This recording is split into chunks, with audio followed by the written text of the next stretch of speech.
Hey guys, this is आदर्श गुप्ता और आज की वीडियो में हम बात करेंगे एप्लीकेशन ऑफ डिफरेंशिएशन के लेक्चर नंबर 2 के बारे में। यानी कि आज की वीडियो में हम ये देखेंगे कि अगर हमें एक क्वांटिटी चेंज हो रही है तो हम उसका चेंज किस तरीके से निकाल सकते हैं। तो टॉपिक का जो नाम है हमारा वही हमारा rate of change of quantities, यानी कि एक क्वांटिटी किस तरीके से चेंज हो सकती है। जैसे अगर हम बात करें तो आपको पता है कि अगर हमारे पास स्क्वायर है, एक स्क्वायर है, तो स्क्वायर का एरिया कैसे इंक्रीज हो सकता है उसके साइड के साथ। अगर आप साइड को बढ़ाते हो तो उसका एरिया इंक्रीज हो जाएगा, तो अगर हम साइड को बढ़ाते हैं किसी रेट से तो उसका एरिया किस रेट से बढ़ेगा। तो ये सारी चीजें हम आज की वीडियो में देखने वाले हैं। एंड वीडियो का एंड में हम एक बहुत इंपॉर्टेंट टॉपिक करने वाले हैं। एक आपका लैंप पोस्ट होगा और वहां पे एक ये आदमी है, इसकी तरफ बढ़ रहा है, देखिए किस स्पीड से बढ़ रहा है, ये हमें दे रखा होगा। आप यहां पे देख सकते हो पीछे की तरफ उसकी शैडो बनेगी, तो हमें ये बताना है कि उस शैडो किस रफ्तार से इंक्रीज होगी, है ना। बढ़ते चला जाएगा, ये लैंप है ना, यहां से लाइट आ रही है तो बताओ शैडो बढ़ेगा ना ऐसे, तो शैडो की लेंथ किस रफ्तार से बढ़ेगी ये भी हम देखेंगे। ऐसे कुछ इंपॉर्टेंट क्वेश्चन हम आज की वीडियो में करने वाले हैं। तो कॉपी और पेन निकालो, और अगर आपको नोट चाहिए तो प्लीज आप डिस्क्रिप्शन में जाकर विजिट कर सकते हो, वहां पे मैंने लेक्चर रिलेटेड क्वेश्चन दे रखे, तो फिर इन क्वेश्चनों को करना ना भूलें। तो चलिए हम वीडियो को स्टार्ट करते हैं। स्टूडेंट चलिए हम वीडियो को स्टार्ट करते हैं rate of change of quantity के इंट्रोडक्शन से। तो जैसे कि स्टूडेंट यहाँ पे आप देख सकते हो, यहाँ पे हमने क्या बोला है, देखिए इसको पहले ध्यान से पढ़िए। Rate of change of quantities, यानी कि एक क्वांटिटी किस तरीके से चेंज होती है उसके पैरामीटर के रिस्पेक्ट में। सबसे पहले आपको दो चीजें क्लियर करना चाहूंगा, पैरामीटर और एक होता है पेरीमीटर। पैरीमीटर का मतलब क्या होता है, आउटर बाउंड्रीज होती है। जैसे सर्कल है तो सर्कल की जो आउटर बाउंड्री होती है उसको हम क्या बोलते हैं, पैरीमीटर। या फिर आप रेक्टेंगल मान सकते हो, जैसे रेक्टेंगल हो गया आपका, रेक्टेंगल के जो बाहर आपको दिख रहा है ये पूरी बाउंड्री, इसको हम क्या बोलेंगे, इसको बोलेंगे पैरीमीटर। एक होता है पैरामीटर, जैसे मैंने यहां पे लिखा हुआ है पैरामीटर। पैरामीटर होता है कि जिसपे क्वांटिटी डिपेंड करती है। जैसे मैं बात करूं कि हमारा सर्कल है, जैसे हम बात करें कि सर्कल है, आप देख सकते हो सर्कल का एरिया किस पे डिपेंड करेगा, इसके रेडियस पे। तो यहां पे रेडियस क्या हो गया, पैरामीटर हो गया, ठीक है, सॉरी पैरामीटर हो गया। ये चीज आपको क्लियर रखनी है, राइट। तो आई थिंक आपको दोनों चीजों में अंतर पता चल गया होगा। अब यहां पे देखिए हमने क्या बोला, आपको समझाने के लिए जो पूरा कॉन्सेप्ट है ना, हमने समझाने के लिए आपको क्या बोला, देखिए हमने लेट करा, लेट बी अ क्वांटिटी, हमने क्वांटिटी लेट कर ली, एरिया किसका, सर्कल का। सर्कल का एरिया क्या होता है, पाई आर स्क्वायर, ये हमने लेट किया।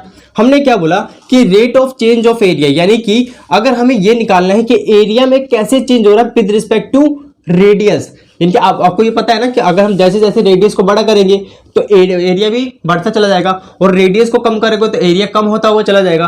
तो हमने क्या बोला, rate of change of area, इसको निकालने के लिए हम क्या बोलेंगे, डी ए अपॉन में डी आर, यानी कि हम इसको डिफरेंशिएट कर देंगे। डिफरेंशिएट करके तो हमें चेंज पता चलता है। हमने बोला डी ए या डी ए अपॉन में डी आर कर दिया, यानी कि चेंज इन एरिया अपॉन में चेंज इन रेडियस, यानी कि एरिया कैसे चेंज हो रहा है विद रिस्पेक्ट, देखो नीचे है ना, तो विद रिस्पेक्ट टू रेडियस। तो ये कैसे करेंगे हम, देखिए यहाँ पे पाई तो कॉमन है तो पाई बाहर आ जाएगा। यहाँ पे देखिए आर का स्क्वायर, यहाँ पे आर है ना, तो उसके रिस्पेक्ट में हम डिफरेंशिएट करेंगे। तो आपको पता है कि आर का स्क्वायर, इसका डिफरेंशिएशन करोगे तो 2 बाहर आ जाएगा और आर यहाँ पे रह जाएगा, इसकी पावर 1 हो जाएगी। ये चीज तो आपको क्लियर है भाई, डिफरेंशिएशन में मैंने आपको समझाया था। तो यहाँ पे ये क्लियर हुआ। यहाँ पे इस चीज को यानी कि D A upon D R जो हमने निकाला, इसको हम क्या बोलते हैं, इसको हम बोलते हैं change in area per unit change in radius. यानी कि इसका मतलब समझिए, बहुत बढ़िया लिखा हुआ है। हमने क्या बोला, या तो आप इसको ये भी बोल सकते हैं चेंज इन एरिया अपॉन में चेंज इन रेडियस, या फिर हम इसको ये भी बोल सकते हैं कि change in area per unit change in radius. यानी कि इसका क्या मतलब है, इसका मतलब ये है कि पर यूनिट, ये देखिए पर यूनिट, यानी कि एक यूनिट रेडियस में चेंज होने पर, यानी कि अगर आप रेडियस बराबर यहाँ पे 1 रख दो तो ये कितना हो जाएगा 2 पाई, तो उसका जो एरिया है या तो 2 पाई बढ़ जाएगा या फिर 2 पाई घट जाएगा। तो ये इसका मतलब हुआ बेसिकली।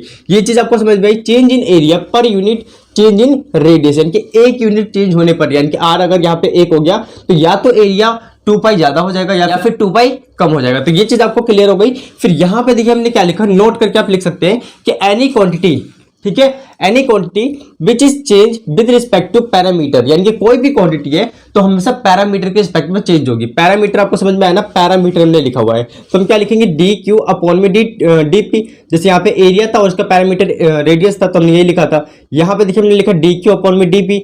यहाँ पे देखिए पी क्या है, पी है आपका पैरामीटर। ये चीज तो आपको क्लियर हो गई, ग्रेट। अब उसके बाद यहाँ पे देखिए हमने क्या बोला है, अब देखो बहुत सारे स्टूडेंट को कंफ्यूजन होती है कि भैया एक बात बताइए, हमें क्वेश्चनों में किस तरीके से निकालना होगा। देखो पहले मैं आपको क्लियर करना चाहता हूं, यहाँ पे लिखा हुआ एनी क्वांटिटी, कोई भी quantity can change in 2 ways, यानी कि कोई भी क्वांटिटी है ना वो 2 ही तरीके से चेंज होगी। या तो वो चेंज होगा quantity change with respect to parameter, ठीक है, या तो पैरामीटर के रिस्पेक्ट में चेंज होगा या फिर वो टाइम के रिस्पेक्ट में चेंज होगा। तो quantity change with respect to time, या तो क्वांटिटी आपकी टाइम के रिस्पेक्ट में चेंज होगी या फिर पैरामीटर के रिस्पेक्ट में चेंज होगी। जैसे यहाँ पे देखिए Q का मतलब क्वांटिटी है तो डी क्यू अपॉन में डी पी, डी पी का मतलब क्या है, P का मतलब यहाँ पे पैरामीटर है, या फिर ये होगा डी थीटा अपॉन में डी टी की जो क्वांटिटी है किसके रिस्पेक्ट में चेंज हो रहा है, टाइम के रिस्पेक्ट में। तो इसको हम कैसे निकालेंगे, तो हम इसको कैसे निकालेंगे, देखिए इसको निकालने का तरीका क्या हम कर देंगे, डी थीटा अपॉन में डी पी, पहले हम निकालेंगे change in quantity with respect to parameter into में change in parameter with respect to time. ठीक है, इस तरीके से हम निकालेंगे। और इसको निकालने का तरीका तो मैंने आपको बता ही दिया, डायरेक्टली आप डिफरेंशिएट कर दोगे आंसर आ जाएगा। और अगर हमें क्वांटिटी को निकालना है टाइम के रिस्पेक्ट में कैसे चेंज हो रहा है, तो हम लिखेंगे डी थीटा अपॉन में डीपी इनटू में डीपी, यानी कि पैरामीटर कैसे चेंज हो रहा है विद रिस्पेक्ट टू टाइम। यहां तक क्लियर हो आपको। अब उसके बाद देखिए यहाँ पे हमने क्या लिखा हुआ है, यहाँ पे है आपका चेंज इन पैरामीटर। अगर पैरामीटर जो है, पैरामीटर जैसे यहाँ पर रेडियस है, मान लो कभी भी ये इंक्रीज हो रहा है, जैसे दे देगा ना आपको, क्या आप ऐसा बोल सकते हो, मान लीजिए रेडियस है, जैसे यहाँ पे इसका जो रेडियस है वो चेंज हो रहा है, यानी कि इंक्रीज हो रहा है, इंक्रीज हो रहा है with respect to time, time के साथ इंक्रीज हो रहा था, आप उसको कैसे लोगे, पॉजिटिव। और अगर वो वही दे दे कि चेंज इन पैरामीटर, वो पैरामीटर जो है डिक्रीज हो रहा है किसके रिस्पेक्ट में, टाइम के रिस्पेक्ट में, तो आप कैसे लोगे उसको, नेगेटिव। तो ये सारे पॉइंट आपको ध्यान रखने हैं। यहाँ पे इतनी चीज आपको क्लियर होगी, प्लीज इसे नोट करिए, फिर हम कुछ और क्वेश्चन चलिए हम कर लेते हैं कुछ क्वेश्चन। तो देखिए हमारा पहला क्वेश्चन क्या है, इन्होंने बोला है कि find the rate of change of area, यानी कि हमें rate of change of area निकालना है ऑफ अ सर्कल, एक सर्कल का, विद रिस्पेक्ट टू रेडियस। ये आपको पढ़ लेना है कि किसके रिस्पेक्ट में निकालना है, हमेशा रेडियस के रिस्पेक्ट में। व्हेन रेडियस बराबर कितना है आपका 5 सेंटीमीटर है। तो बहुत आसान क्वेश्चन है, हम क्या बोल सकते हैं कि आपको पता है एरिया, पहले आप लिख लो कि एरिया इक्वल्स टू क्या होता है, यानी कि ए इक्वल्स टू एरिया है। एरिया क्या होता है सर्कल का, 2 पाई आर स्क्वायर होता है, तो पाई आर स्क्वायर। अब देखो हमें क्या बोल रहा है, इन्होंने बोला है कि आप निकालो rate of change of area with respect to radius, यानी कि हमें रेडियस के रिस्पेक्ट में निकालना है, तो इसको डिफरेंशिएट कर देंगे, यानी कि डी ए अपॉन में डी आर हमने कर दिया। यहाँ पे बताइए क्या आएगा, देखो ये पाई तो कांस्टेंट है, तो आर का स्क्वायर का करेंगे तो क्या आ जाएगा 2r, यहाँ पे क्या आ जाएगा पाई, यानी कि हम लिख सकते हैं 2 पाई आर। यहाँ तक क्लियर हुआ। अब उन्होंने बोला है जब रेडियस कितना है आपका 5 सेंटीमीटर, तो कुछ है ही नहीं यार क्वेश्चन में, हम लिख देंगे डी ए अपॉन में डी आर। ये बेसिक था कि ताकि आपको कुछ पता चले हमें किस तरीके से करना है। आर बराबर हम क्या रख देंगे 5 सेंटीमीटर, यहाँ पे आप रख दो 2 पाई, आर कितना आपका 5 है, तो कितना हो जाएगा 10 पाई।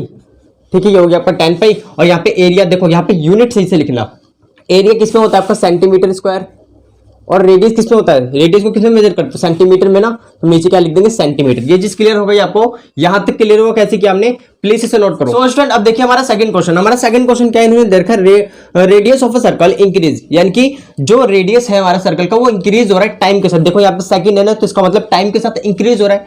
कितना इंक्रीज हो रहा है 3 सेंटीमीटर पर सेकेंड। अब इन्होंने बोला है कि find rate at which the area of the circle, यानी कि हमें यह बताना है कि आप रेट बताइए जिससे हमारा एरिया इंक्रीज होगा, वो बताना है आपको।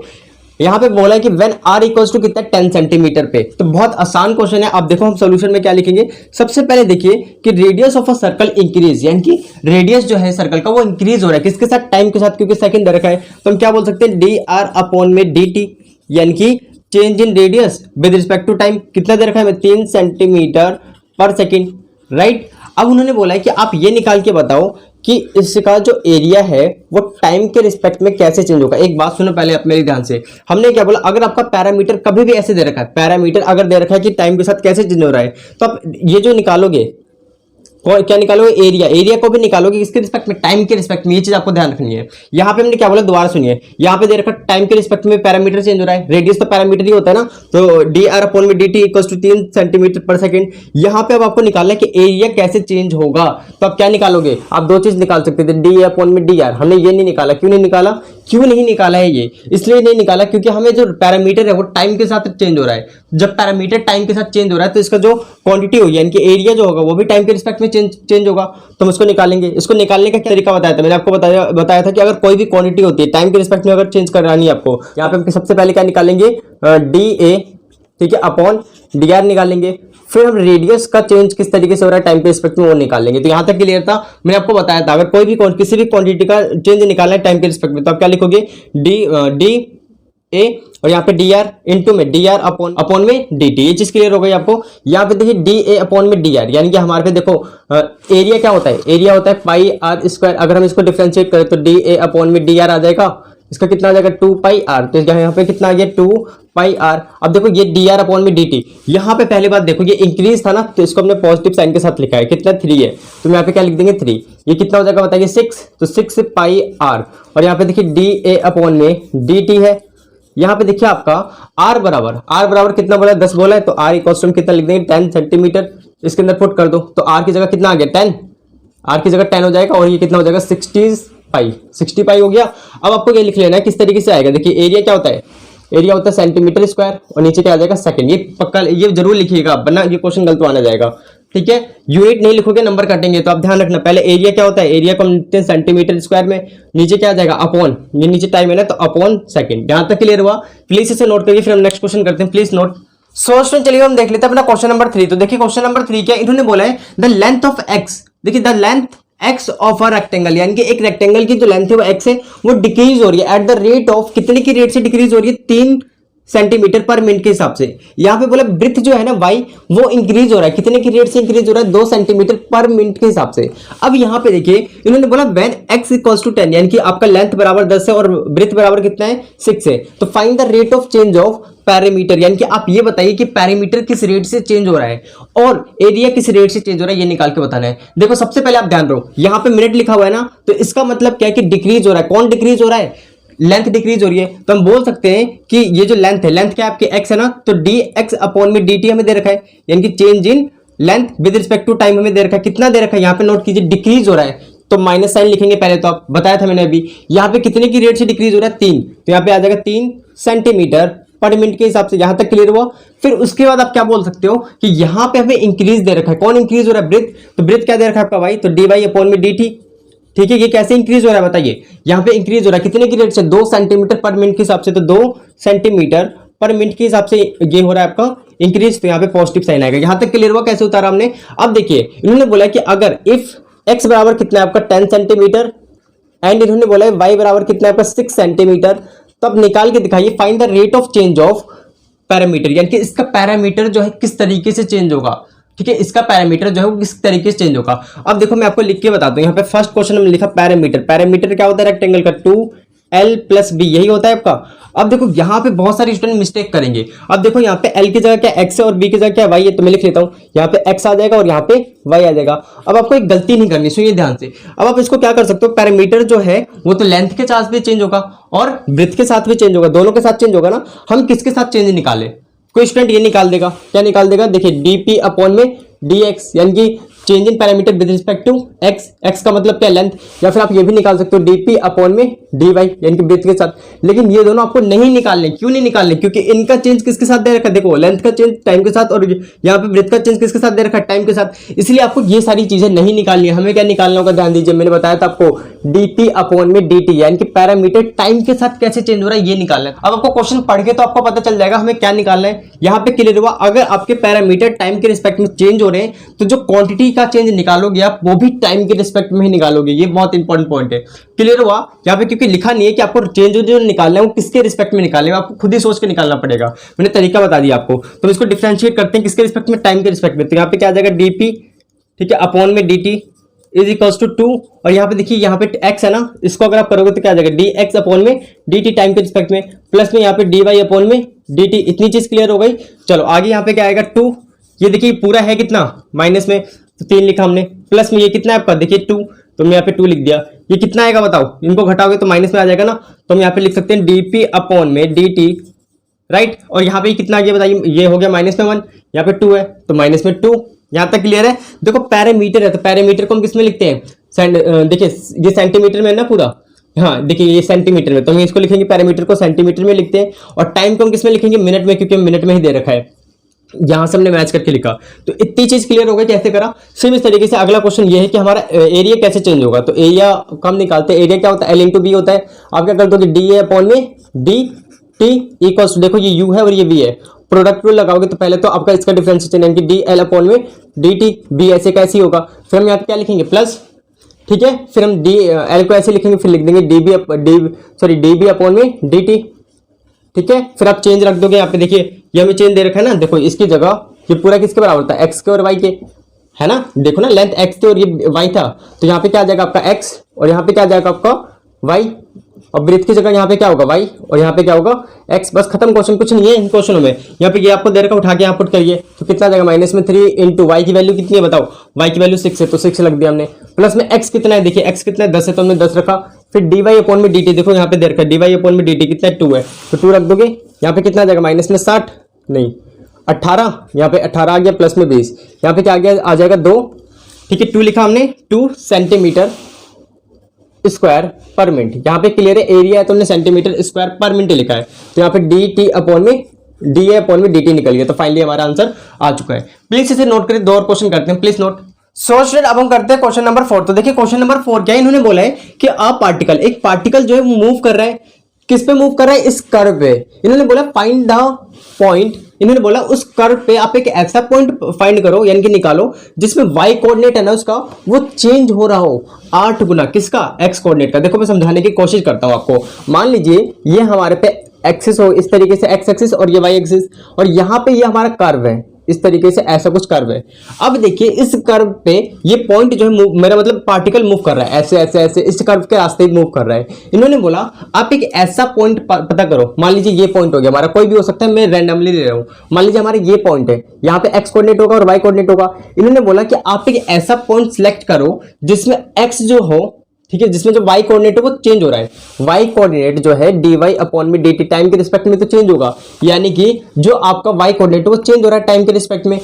कितना चेंज हो रहा है, 8 गुना किसका, चेंज इन x अपॉन में चेंज इन टाइम की। ये चीज क्लियर हुई आपको, ये हमें क्वेश्चन में दे रखा है। तो देखो सबसे पहले हम करते क्या है, हम लिख लेते हैं पहले हम गिवन क्या है, गिवन यही चीज है कि जो हमारा y कोऑर्डिनेट है वो t के रिस्पेक्ट में कैसे चेंज हो रहा है, ठीक है, y कोऑर्डिनेट टाइम के रिस्पेक्ट में जो है 8 गुना चेंज हो रहा है किसके रिस्पेक्ट में, x कोऑर्डिनेट के टाइम के रिस्पेक्ट में। ये चीज क्लियर हुई, मैं दोबारा क्लियर करता हूं आपको। उन्होंने बोला y कोऑर्डिनेट इज चेंजिंग, देखो y कोऑर्डिनेट चेंज हो रहा है टाइम के रिस्पेक्ट में 8 टाइम, 8 गुना किसका, x कोऑर्डिनेट का, तो x कोऑर्डिनेट भी चेंज होगा ना टाइम के रिस्पेक्ट में, इसका 8 गुने के बराबर है, ये चेंज हो रहा है इस तरीके से। अब यहाँ पे हमें ये क्या निकालना है, ये निकाल के दिखाना है आपको, यानी कि हमें कोऑर्डिनेट निकालना है। तो देखिए कैसे निकालेंगे, सबसे पहले आपको ये दे रखा है, हमने गिवन लिख लिया। यहाँ पे एक बात बताइए कि आपको ये दे रखा है कर्व, कर्व की इक्वेशन क्या है, कर्व की इक्वेशन है 6y, यानी कि आपको दे रखा है 6y इज इक्वल्स टू क्या है, x का क्यूब प्लस में 2। इतनी चीज क्लियर हो गई। अब आपको क्या करना है, इसको डिफरेंशिएट कर दीजिए, इसको हम डिफरेंशिएट करते हैं तभी तो पॉइंट निकलेगा। देखो हम डिफरेंशिएट करते हैं, यहाँ पे आप 6 लिख दोगे, यहाँ पे आ जाएगा dy अपॉन में dt टाइम के रिस्पेक्ट में कर रहे हैं हम, यहाँ पे क्या आ जाएगा 3x का स्क्वायर और यहाँ पे dx अपॉन में dt एक प्लस में 2। यहां तक क्लियर है किस तरीके से करा हमने। अब उसके बाद आप यहाँ पे देख सकते हो ये पूरा किसके बराबर है, dy अपॉन में dt इक्वल्स टू 8 dx अपॉन में dt, हमने यहाँ पे पुट कर दिया तो यहाँ पे आ जाएगा 8 dx अपॉन में dt। यहां तक क्लियर है, इक्वल्स टू 3x का स्क्वायर, यहाँ पे क्या है dx अपॉन में dt प्लस में 2। यहां तक क्लियर होना चाहिए आपको। उसका देखो ये तो दोनों कट जाएंगे, गलत काट दिया क्या हमने। सो स्टूडेंट यहाँ पे आप ध्यान दीजिए कि यहाँ पे अगर आप इसको डिफरेंशिएट करते हो तो इसका डिफरेंशिएशन तो 0 होगा ना, तो इसको लिखने की जरूरत नहीं है। तो फाइनली ये दोनों आपके कट जाएंगे। यहाँ पे देखिए क्या आएगा 48 आएगा, यहाँ पे हमने 48 लिख लिया, इक्वल्स टू कितना 3x का स्क्वायर। अगर आप इन दोनों को डिवाइड करते हो तो x का स्क्वायर बराबर क्या आ जाएगा 16। तो x की वैल्यू कितनी निकल गई आपकी, प्लस माइनस में 4, यानी कि x आपका निकल गया प्लस माइनस में 4। यहाँ पे आपको ध्यान देना है कि अगर हम इसको डिफरेंशिएट करते हैं तो यहाँ पे 6 dy अपॉन में dt, यहाँ पे क्या आ जाएगा 3x का स्क्वायर और dx अपॉन में dt। फिर यहाँ पे देखो हमने क्या बोला, इस पूरे की जगह हमें ये दे रखा था, हमने पुट कर लिया, तो इन दोनों को मल्टीप्लाई करेंगे 48 आ जाएगा dx अपॉन में dt, और यहाँ पे देखो 3x का स्क्वायर dx अपॉन में dt, ये दोनों आपस में कट गए। अब यहाँ पे 48 आ गया, यहाँ पे 3x का स्क्वायर आ गया। फिर हमने यहाँ से x की वैल्यू निकाल ली, x बराबर कितना आ गया आपका, x बराबर आ गया प्लस माइनस में 4, यानी कि x की वैल्यू एक बार 4 है और एक बार कितनी होगी माइनस में 4। तो इससे आप y कोऑर्डिनेट निकाल सकते हो, बिल्कुल निकाल सकते हैं। देखो y कोऑर्डिनेट आपका ये है, यानी कि 6y। आप देखोगे अगर आपको y कोऑर्डिनेट निकालना है तो आपको यहाँ पे पुट करना होगा, इस कर्व में पुट कर लोगे ना x, यहाँ पे क्या हमारा x का क्यूब प्लस में 2 अपॉन में 6 है, यहाँ पे पुट करो। तो पहले हम y निकाल लेते हैं, x कितना पुट करोगे 4, तो 4 का क्यूब कितना होता है 64, 64 प्लस 2 कितना हो जाएगा 66। तो हमने यहाँ पे लिख दिया 66 अपॉन में 6, और यहाँ पे अगर आप पुट करोगे तो y इक्वल्स, देखो ये इसको हम पुट कर रहे हैं तो यहाँ पे कितना हो जाएगा 64 माइनस में है ना, क्योंकि क्यूब है ना तो ये माइनस में हो गया, फिर प्लस में 2, नीचे क्या है 6 है। यहाँ तक क्लियर है। यहाँ पे देखो क्या आ जाएगा y बराबर में 11, और यहाँ पे बताइए क्या आएगा, यहाँ पे आ जाएगा आप देख सकते हो 62, ठीक है 62 अपॉन में 6, इसको हम काटेंगे तो क्या आ जाएगा बताइए, यहाँ पे 3 1 और नीचे क्या है 3, ठीक है, तो 31 अपॉन में 3, यानी कि माइनस में आ गया। तो हम बोल सकते हैं x, देखो अब 2 कोऑर्डिनेट निकल गए, एक तो ये भी हो सकता है पॉसिबल और एक ये भी हो सकता है, ठीक है, यही तो हो सकता है। हम क्या बोलेंगे कि हमारा हो सकता है या तो 4 और 11 या फिर एंड, और क्या हो सकता है माइनस का 4 और माइनस में 31 अपॉन में 3। तो यहाँ तक क्लियर हुआ किस तरीके से हमने करा, नोट करो, फिर हम नेक्स्ट क्वेश्चन करते हैं, प्लीज नोट। सो स्टूडेंट चलिए हम देखते हैं क्वेश्चन नंबर 5। तो देखिए हमारा क्वेश्चन नंबर 5 क्या है, इन्होंने बोला है अ मैन 2 मीटर हाइट, एक मैन है जिसकी हाइट कितनी 2 मीटर है। चलिए हम बनाते भी रहते हैं, ये 2 मीटर हाइट हो गई, ठीक है, ये सी डी है और ये मैन हो गया हमारा 2 मीटर इसकी हाइट हो गई। और उसके बाद पढ़िए क्या लिखा हुआ है, इसके बाद इन्होंने बोला है कि at a uniform speed of 6 metre per minute away from a lamp post, यानी कि ये जो है वॉक कर रहा है, देखो यहाँ पे लिखा है ना वॉक कर रहा है, कितने की स्पीड से वॉक कर रहा है 6 मीटर पर सेकेंड पर मिनट के हिसाब से ये वॉक कर रहा है किसकी तरफ, एक लैंप पोस्ट की तरफ। तो हमने बोला लैंप पोस्ट को मान लेते हैं हम ए बी, ये आपका लैंप पोस्ट हो गया। अभी यहां से यहां की तरफ वॉक कर रहा है ना, तो मान लो इसकी दूरी कितनी है, एक्स है, ठीक है भाई, वॉक कर रहा है ना, ये आदमी है ऐसे वॉक कर रहा है इस तरफ, ठीक है, लैंप पोस्ट की तरफ, इसको इसकी दूरी बोल दी हमने एक्स। अब इन्होंने क्या बोला है, find the rate at which the length of shadow is increasing, यानी कि आप ये बताइए जब इस तरफ जाएगा तो इसके साथ इसके जो शैडो है पीछे की तरफ होगी। अब ये शैडो किस तरीके से इंक्रीज हो रही है ये हमें बताना है, किस रेट से इंक्रीज होगी ये हमें निकाल के बताना है। तो आसान कॉन्सेप्ट है, हमें ये बताना है, देखो ये मान लो कि आपका ये शैडो है, इस शैडो की लंबाई आपकी कितनी वाई है, तो हमें निकाला क्या, हमें क्या निकालना है, डी वाई अपॉन में डी टी निकालना है, चेंज ही तो निकालना है, चेंज इन शैडो है ना विद रिस्पेक्ट टू टाइम, क्योंकि चेंज होता जाएगा या जैसे जैसे आगे जाएगा वो ये जो है लेंथ हमारी लंबी होती चली जाएगी शैडो की, तो ये हमें निकालना है फाइनली। तो यहाँ पे आप बात बताइए ये पूरा कितना देखा, लैंप पोस्ट की हाइट है 5 मीटर, तो हमने इसको लिखा 5 मीटर, और जो ये है हमारा इनकी हाइट कितनी है, देखिए इनकी हाइट है मैन की 2 मीटर, यहाँ तक क्लियर हो गया 2 मीटर। चलो उसके बाद क्या मैं इनको ऐसे कनेक्ट कर सकता हूँ, क्या मैं इसको ऐसे कनेक्ट कर सकता हूँ, तो हम इसको कनेक्ट कर लेते हैं इस तरीके से, ये कनेक्ट हो गया, ठीक है, बिल्कुल सीधा कनेक्ट करना है आपको, आप सही से कनेक्ट कर लीजिएगा। यहाँ पे कनेक्ट हो गया, ये पूरा हमारा कितना है, यहाँ से यहाँ तक वाई है, ये चीज क्लियर हो गई। चलो या फिर हम सही से कर लेंगे इसको, एक मिनट रुकिए, इसको बिल्कुल ऐसे आपको सीधा करना है भाई, फिर कहीं कमेंट आते हैं कि भैया आपने ये गलत करा, ठीक है, ये चीज क्लियर हो गई आपको। यहाँ से यहाँ तक की दूरी कितनी थी, साइडों की वाई थी। अब देखो अब हमें क्या निकालना है, डी वाई अपॉन में डी टी, ये तो पता चल गया change in shadow with respect to time, ये हमें निकालना है क्वेश्चन में। अच्छा हमें एक और चीज दे रखा है, ध्यान से पढ़िए, उन्होंने बोला है कि कितने की स्पीड से जा रहा है वो, यानी कि स्पीड हमें दे रखा है 6 मीटर पर मिनट, यानी कि ये दे रखा है हमें डी एक्स अपॉन में डी टी इक्वल्स टू कितना 6 मीटर, ठीक है, पर मिनट, यही तो हमें दे रखा है। देखो ना यही तो वो डिस्टेंस कवर करेगा, ऐसे ऐसे इधर जाएगा, तो यहाँ पे क्या आ गया आपका डी एक्स अपॉन में डी टी, कितना दे रखा है 6 मीटर पर मिनट, तो भाई हमने लिख दिया, ये चीज क्लियर हो गई आपको। चलो उसके बाद हमने क्या बोला कि हमें क्या निकालना है, यहाँ पे ये निकालना है। तो इसको निकालने के लिए सबसे पहले आप देखो कि मान लो ये ए बी सी, देखो ये मान लो सी है, ये बड़ा वाला सी, यहाँ पे ये ई हो गया। अब उसके बाद देखिए हमने बोला in triangle A C B and in triangle, यहाँ पे हम लिख देते हैं ट्राइंगल कौन सा, आगे ये छोटा वाला ट्राइंगल यानी कि ई सी डी, यहाँ तक क्लियर है। देखो दोनों ट्राइंगल सिमिलर होंगे, क्यों सिमिलर होंगे, क्योंकि अब देखो बड़ा वाला जो ट्राइंगल है यहाँ पे 90 बना रहा है, बिल्कुल बना रहा है, और यहाँ पे जो मैन है वो भी कितने का 90 का है, 90 बना रहा है ना यहाँ पे, ठीक है। और यहाँ पे देखिए ये जो बड़ा वाला ट्राइंगल है इसमें ये वाला एंगल भी आ रहा है, और ये जो छोटा वाला ट्राइंगल है उसमें भी ये एंगल आ रहा है, तो दो एंगल आ रहे हैं दोनों में, तो इसका मतलब दोनों ट्राइंगल क्या होंगे, सिमिलर होंगे, दोनों ट्राइंगल सिमिलर हो चुके हैं। अब दोनों ट्राइंगल अगर आपके सिमिलर हो जाएंगे तो हम क्या बोल सकते हैं कि इसका और इसका, यानी कि 5/2 इक्वल्स टू इसकी पूरी लेंथ, इसका पूरा बेस, यानी कि बड़े वाले ट्राइंगल का पूरा बेस कितना है, ये पूरा, यानी कि बी सी, यानी कि एक्स प्लस में वाई, तो हमने लिखा एक्स प्लस में वाई, और नीचे इसका बेस कितना है बताइए, इसका बेस कितना है, इसका बेस है हमारा वाई, तो हमने वाई लिखा। बता ये चीज क्लियर हुई। हमने कैसे करा, इसका जो परपेंडिकुलर होगा बड़े वाले का और इसका रेशियो सेम होगा किसके साथ, इसके बेस का बड़े वाले का इस छोटे वाले बेस से, तो ये चीज क्लियर हो गई आपको। फिर यहाँ पे देखिए हम क्या करेंगे, इसको क्रॉस मल्टीप्लाई करा लो, तो 5y इक्वल्स टू कितना आ जाएगा 2x प्लस में 2y, हम इसको इधर ले आएंगे तो कितना आ जाएगा 3y इक्वल्स टू कितना 2x, ठीक है। ये देख रहे हो ना हम पे इक्वेशन बन चुकी है, इसको डिफरेंशिएट करिए तो क्या आ जाएगा 3 dy अपॉन में dt is equals to 2 dx अपॉन में dt, ये चीज क्लियर हुई आपको। अब यहाँ पे बताइए dx अपॉन में dt कितना है, dx अपॉन में dt है 6, ठीक है, तो हम यहाँ पे क्या रख देंगे 6, तो हमने यहाँ पे रख दिया 6, यहाँ पे आ जाएगा आपका इंटू में 6, यहाँ पे 3 इधर है, अब ये 3 कहाँ आ गया इसके नीचे, ये इससे कटेगा कितना आ जाएगा 2, यानी कि dy अपॉन में dt कितना आ गया आपका 4 मीटर, ठीक है, पर मिनट, यानी कि 1 मिनट में कितना इंक्रीज होगा वो 4 मीटर इंक्रीज होगा। ये चीज क्लियर हो गई। कैसे निकाला हमने, सबसे पहले हमें ये दे रखा था, ये हमें निकालना था, हमने क्या करा इन दोनों ट्रायंगल को लिया, हमें पता है अगर दोनों आपस में सिमिलर हो जाएंगे, अगर दोनों ट्रायंगल आपस में सिमिलर होंगे तो इसका मतलब क्या, सिमिलर होने का मतलब ये होता है कि इन दोनों के जो साइड का जो रेशियो होगा वो भी क्या होगा, सेम होगा। तो परपेंडिकुलर अपॉन परपेंडिकुलर करा हमने, यहाँ पे बेस अपॉन बेस करा, दोनों का रेशियो क्या है, प्रोपोर्शनल है। इसको हमने इधर भेजा, यहाँ पे एक इक्वेशन निकल गया, इसको डिफरेंशिएट करा, फाइनली में ये मिला और यहाँ पे हमने आंसर निकाल लिया। सो स्टूडेंट इसी के साथ हमारा ये आज का लेक्चर खत्म होता है। अब हम मिलेंगे नेक्स्ट लेक्चर में, जिसके अंदर करेंगे अप्रोक्सीमेशन के ऊपर क्वेश्चन। एंड अगर आपको इस लेक्चर से रिलेटेड कोई भी नोट्स चाहिए तो प्लीज आप डिस्क्रिप्शन में विजिट करो, और वहां पे मैंने कुछ क्वेश्चन भी दे रखे हैं इससे रिलेटेड, तो प्लीज उसको भी आप खुद से करिएगा। एंड अगर आपसे नहीं होता तो प्लीज आप मुझको टेलीग्राम पे सेंड कर सकते हैं। तो इसी के साथ पढ़ाई करते रहो। All the very best.